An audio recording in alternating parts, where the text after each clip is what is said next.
अभी बाल्टन वाला आ जाएगा, उसने ये जो रिक्शे हमारे उल्ट पुल्ट खड़े हैं 5000 चलान, उसने 3000 5000 4000 का चलान कर इतनी देना है। उजरत नहीं है इस मुल्क में। वो बता रहे हैं कि सुबह से निकले हैं 1500 रुपए सिर्फ पकड़ा है। भाई इन्होंने तो 1500 पकड़ा, ये देखे 1000 रुपए किराया है, ये पैसे गिन लें आप, सवारी किराया नहीं देती।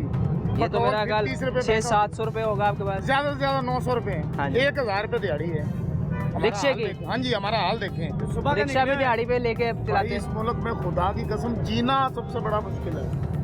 काम करना तो आसान है, जीना मुश्किल है। 3000 रुपए चलाना है, किसको दिखाएं, किसको बताएं, किसको बताएं? कोई आवाज है हमारी सुनने वाला? कोई भी नहीं है इसमें। कमरान तक अगर हमारी आवाज पहुंचती, खुदा की कसम ये 4-5 लाख रिक्शे वाले जो है ना, ये सबसे ज्यादा तंग है। क्या वजह है इसके लिए? वजह ये मैं आपको बता रहा हूँ, टैक्स। अब देखिए पेट्रोल हमारे ऊपर ही है ना, डिपेंड कर रहा है, ज्यादा हमारे ऊपर डिपेंड कर रहा है। सवारी किराया नहीं देती। क्वाल्टन वाला 3000 से 5000 का चलान है। चालान किस चीज़ का करते हैं? मुझे आज चलान तक आप ये सुबह आए, सुबह आए यहाँ पे, लाइसेंस होगा ड्राइवरों के पास। 99% लोगों के पास अब है, पहले नहीं था, अब है। लाइसेंस भी है, रूट नहीं है। रूट क्या, हमें पार्किंग दे रहे हैं ये लोग, हमारे लिए कहीं भी पार्किंग नहीं है। रूट आपका कोई पास होता है? सर रूट चिंची का बनाते ही मेरी नहीं, इतलात के मुताबिक चिंकी का रूट बनता ही नहीं है। बनाते ही नहीं है ना, टैक्स तो ले रहे हैं। उधर बनाएं। कलमा चौक में उन्होंने यूनियन बनाई है, ठीक है, इधर से जाए फेरा भर के, उधर कलमा चौक खड़े नहीं होने देते। वो तो सीधी सीधी गुंडागर्दी कर रहे हैं कौन ना। नहीं खड़े होने देते? हर इलाके की अपनी एक यूनिट बनी हुई है, उन्होंने अपने रिक्शे खड़े करने हैं, ठीक है। जो बाहर से आता है वो बंदा रिक्शा नहीं खड़ा कर सकता। अब आप यहीं से मेरे साथ बैठे, वहाँ पे सवारी नहीं उठा सकते। मतलब इसका मतलब है कि जगह जगह पे मुख्तलिफ रिक्शा यूनियंस बनी है, वो यूनियन बनी हुई सिर्फ है। अपने रिक्शे को खड़ा होने हाँ, देते हैं। उनका चलान भी नहीं होता। आपकी यहाँ जो यूनियन है वो यहाँ मजबूत पे नहीं है? हमारी यूनियन बन ही नहीं सकती ना। अच्छा। वो उन्होंने चंद लोगों ने अपनी यूनियन बनाई हुई, उनका चलान भी नहीं होता। वाल्टन वाले उनके साथ खड़े होते हैं। क्यों? ये उनकी यूनियन का पावर है ना, पीछे उनके पीछे कुछ बंदा है ना। हमारे पास तो कोई ऐसा आदमी नहीं है भाई, हम तो धक्के खा रहे हैं, परदेसी लोग हैं। मैं बावल नगर से बिलोंग करता हूँ, बावल नगर आप से। गवर्नमेंट कहती है हर काम मेरिट पे होगा और आप कोई बता रहे हैं- मेरिट नहीं भाई, कुछ भी मेरिट नहीं है। खुदा की कसम मैं आपको बताऊं, मेरे भी बेटे हैं, 3 बेटे हैं। मैंने 1 हफ्ता छुट्टी करवाई उनकी स्कूल से? स्कूल से। क्यों? मैं चूंग रहता हूँ, मेरे बेटे इकबाल टाउन पढ़ते हैं, वहाँ पे हिफ्ज़ भी करते हैं और इंग्लिश मीडियम। यकीन करें मैंने 5 छुट्टियाँ करवाई उनकी। क्या घर के खर्चे नहीं पूरे हो रहे?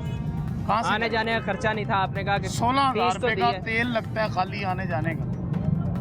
क्या है वहाँ पे फीस कम है, अब तेल बढ़ गया है तो तेल और अब बच्चे को पढ़ाना नामुमकिन है।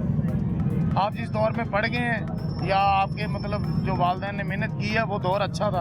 अब यहाँ पे रोजी कमाना बहुत मुश्किल है। हो गया, सांस लेना मुश्किल हो गया, भजन हो गया है। हर मुल्क ने अपनी आवाम के लिए बेहतर सोचा हुआ है, अपनी आवाम के लिए फैसिलिटी कर रही है। हर बंदे ने टैक्स लिया, सब कुछ किया है, वो कहाँ गया है? यार टैक्स लें, टैक्स देते हैं हम, मुझे बताएं, टैक्स तो दे रहे हैं ना। आपकी तालीम कितनी है? मेरी सर मैट्रिक। मैट्रिक आपने किया तो आपने कोई अप्लाई नहीं किया कहीं जॉब के लिए? मेरे वालिद साहब इंस्पेक्टर रिटायर हुए हैं, अच्छा। ठीक है। अब देखे ना, फैमिली कोटे में भी हो सकता था, हाँ, लेकिन इस तरह मैरिड नहीं है। ये मेरे फादर है, अच्छा ये मेरे वालिद साहब, जी। ठीक है। मैंने matric ASI sub inspector retire हुए हैं, असिस्टेंट सब, अच्छा। ठीक है। लेकिन क्या वो आपका है, कार्ड- इस मुल्क में मैरिड तो है ही नहीं ना। मैरिड वाली बात क्या है? इस मुल्क में बंदा अब चीनी आटा घी नहीं पूरा कर सकता है यार। अब बच्चों के लिए क्या सोचा है? मेरे घर क्या का- करना है पढ़ा के उन्हें? जैसे इन्होंने सोचा ऐसे ही हमने सोचा। पढ़ाने के मजदूर बाद का बेटा मजदूर है, ऐसे ही है, मजदूर का बेटा सिर्फ मजदूर। मजदूर का बेटा मजदूर ही होगा। अगर हम आपको अपना कुछ अंदर से दिखाए ना, मरने वाली बात, खुदा की कसम मरने वाली बात, इस मुल्क को मैं रोजी नहीं खवा सकता। इतने धक्के खा रहे, मैं आपको बता नहीं सकता। किराए नहीं पूरे हो रहे, बिजली के बिल, बच्चों की ख्वाहिशों को दबा रहे। यार चिकन नहीं खिला सकते अब, क्या कर रही गवर्नमेंट? मैं आपको क्या बताऊं भाई।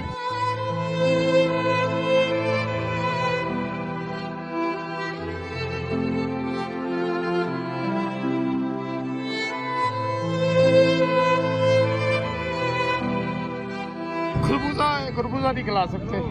गर्मा है, गर्मा नहीं खिला सकते। केला है, केला नहीं। रोजी कमानी मुश्किल है और ऊपर से ये तंग कितना करते हैं, 3000 का चलान। कहाँ जाए बंदा? कहते हैं कि मरियम नवाज अच्छे काम कर रही भाई, लोगों के लिए कर रही होगी ना। ये मजदूर हैं, ये मजदूर जो धक्के खा रहे हैं धूप के अंदर, इनसे पूछे कुछ आगे, पूछे मरियम नवाज, शहबाज शरीफ, देखे मुल्क के हालात। ये मुल्क है यहाँ पे सभी धक्के खा रहे हैं, हर बंदा परेशान।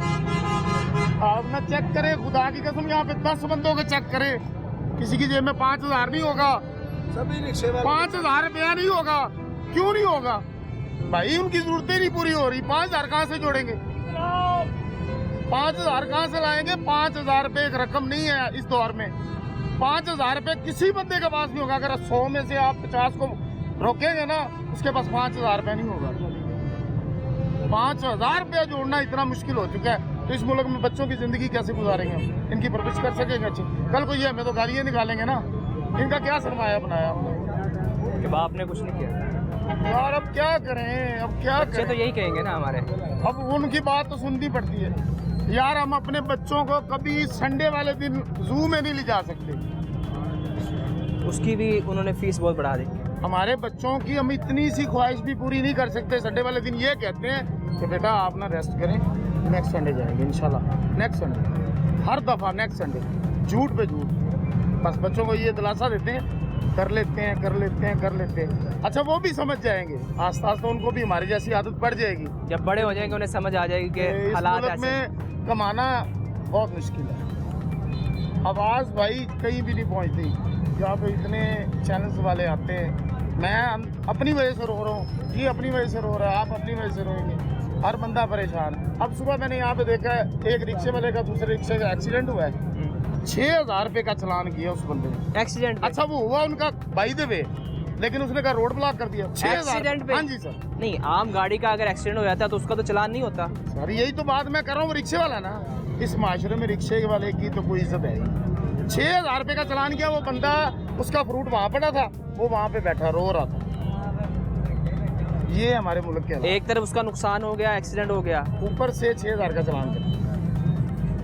नहीं तो वार्डन जो हैं वो क्या सिर्फ चालान के लिए रखे गए हैं? क्योंकि वार्डन का काम ट्रैफिक को कंट्रोल करना है। अगर कोई एक्सीडेंट हो जाए उसको साइड पे करना और लोगों की हेल्प करना है, जबकि आप बता रहे हैं कि अगर एक्सीडेंट हो गया तो चालान होगा। मैं आपको प्रूफ भी दूँ, नहीं आप ठीक कह रहे होंगे। मैं मैं ला आपकी के बात- दिखा सकता हूँ। वो बंदा अभी तक बैठा है वहाँ पे, वो बैठा है। आज की बात बता रहे हैं? आज की सुबह 10 बजे की बात है, वो अभी तक बैठा है।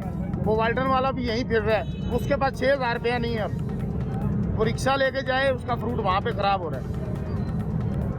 दूसरे रिक्शे वाले का नुकसान हुआ, उसका भी 6,000 का चालान कर दिया। दोनों का 6,000? हाँ जी सर, 6,000 रुपये का। ये कौन सा कानून है? हमें भी बताएं भाई, इस मुल्क में हम भी रहते हैं, कानून है यहाँ पे, हमें भी दिखाए ना कि चिंची रिक्शे का 6,000 का लाऊ किया हुआ है चलाने में। बिजली यकीन करे नहीं आती, इतनी लोड शेडिंग इस मुल्क में, इतनी लोड शेडिंग इसका कोई हिसाब नहीं। बहुत बड़ी परेशानी है भाई।